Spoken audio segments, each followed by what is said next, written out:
ഒന്ന് ചുറ്റി. എത്ര വെയിറ്റ് എടുത്താലും പോകുമില്ല. എനിക്കിപ്പോൾ നല്ല ടെമ്പറായിട്ടാണ് നിൽക്കണം. ഇപ്പം ചിങ്ങമാസമൊക്കെയാണ്. അപ്പോൾ എല്ലാവരും കല്യാണം കഴിക്കാനായിട്ട് നിൽക്കുവാണ്. അടുത്തതാണ് ചാക്ക് കെട്ട്. അപ്പോൾ ദേ ഇതിനകത്ത് നിറച്ച് സംഭവമുണ്ട്. ഇത് നമ്മൾ കെട്ടാനായിട്ട് പോവാണ്. നമുക്ക് ഇത്ര ഉള്ളൊരു കയറ് മതി. നോക്കി കേട്ടോ, ചാക്ക് കെട്ടാൻ പോവാണ്. ചാക്ക് കെട്ടാനായിട്ട് ഒന്നുമില്ല, നമ്മൾ സാധാരണ കെട്ടുന്ന പോലെ ദേ ഇതിങ്ങനെ എടുത്തു.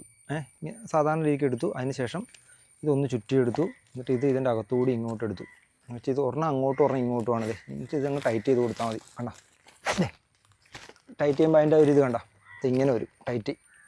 ഇതിന് പറയുന്നത് കത്രികപ്പൂട്ടെന്നാണ് പറയുന്നത്. കത്രികപ്പൂട്ട്, ക്ലോ ഹിച്ച് എന്നൊക്കെ പറയാറുണ്ട്. ഇതാണ് ഈ കെട്ട്. ഇതിങ്ങനെ എടുത്താലും പോകില്ല. കണ്ട എത്ര വെയിറ്റ് എടുത്താലും പോകുമില്ല. ഇപ്പം ചിങ്ങമാസമൊക്കെയാണ്. അപ്പോൾ എല്ലാവരും കല്യാണം കഴിക്കാനായിട്ട് നിൽക്കുവാണ്. ഒരുപാട് പേർക്ക് സംശയമുണ്ട് എങ്ങനെയാണ് കെട്ടേണ്ടതെന്ന്. അപ്പോൾ ഇത് കെട്ടാനുള്ള കെട്ടാണ്. നമ്മൾ ഈ ഇടത്ത് വശത്തെ എടുത്ത് ആദ്യം മേളിൽ വെച്ചു. എന്നിട്ട് എന്ത് ചെയ്യും, ഒന്ന് റൗണ്ട് ചെയ്യും.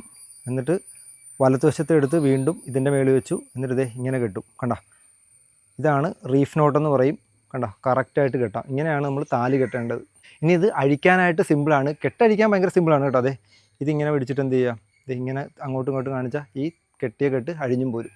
ഇതുപോലെ കിടക്കുന്ന കയറൊക്കെ ഉണ്ടാവും. അത് അപ്പുറം ഇപ്പുറം കെട്ടിയാലും എങ്ങനെ കെട്ടിയാലും ലൂസായിരിക്കും. നമ്മൾ എത്ര ടൈറ്റ് ആക്കിയാലും അത് ലൂസായി കിടക്കും. ഇതിപ്പോൾ നമ്മൾ കാണിക്കാൻ വേണ്ടിയാണ് വണ്ണം കുറഞ്ഞെടുത്ത്. ശരിക്കും നല്ല ടൈറ്റുള്ള വണ്ണമുള്ള വടമൊക്കെ ഇല്ല, വടം കിട്ടിയാലും ചെറിയ ലൂസായി കിടക്കും.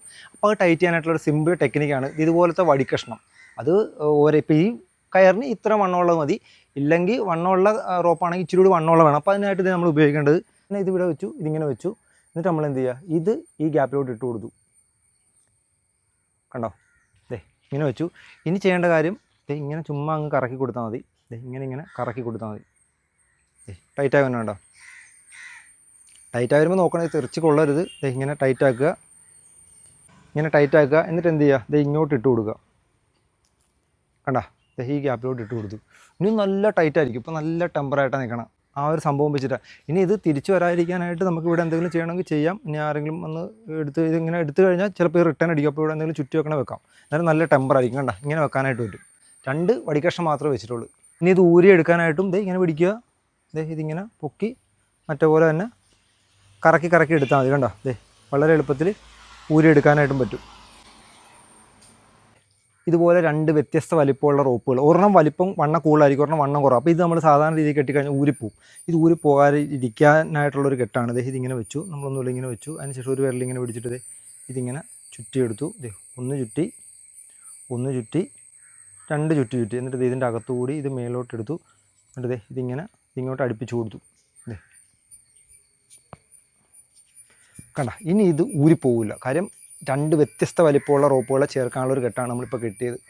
ഇനി ഇതിൻ്റെ ഏറ്റവും വലിയ പ്രത്യേകത എന്ന് വെച്ചാൽ ഇത് ഇതുമേ പിടിച്ച് അങ്ങ് താത്തി കഴിഞ്ഞാൽ ഇത് അഴിക്കാനായിട്ട് വളരെ സിമ്പിളാണ്. കണ്ട